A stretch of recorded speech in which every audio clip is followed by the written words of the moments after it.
سعودی حکومت سے پہلے حرم شریف کا نقشہ کچھ اس طرح تھا۔ مقام ابراہیم کے علاوہ یہاں پر 4 اور مقامات تھے جہاں پر فقہ کے 4 اماموں کے مقام موجود تھے، جہاں وہ اپنی اپنی فقہ کے مطابق نماز ادا کیا کرتے تھے۔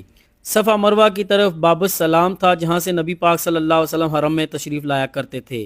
اس کے آگے بنی شیبہ گیٹ تھا جو کہ کعبہ کے متولی ہیں، ان کے پاس کعبہ اللہ کی چابیاں ہیں اور اس طرح کا ایک ممبر سا بنا ہوتا تھا۔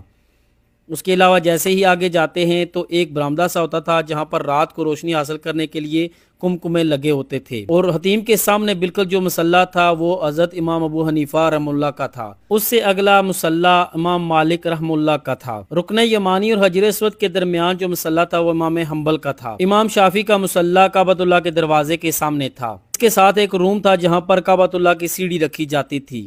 اس کے عقب میں مقام ابراہیم موجود تھا جس کے اوپر ایک کمرہ بنا ہوا تھا، اور بیک سائڈ کے اوپر آب زمزم کا کنواں تھا جس کے اوپر بھی ایک کمرہ بنا ہوا تھا۔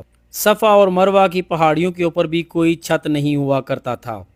کعبۃ اللہ کے مطاف کے ایریے میں تھوڑا بہت ماربل لگا ہوا تھا اور ارد گرد ایک برآمدہ بنا ہوا تھا۔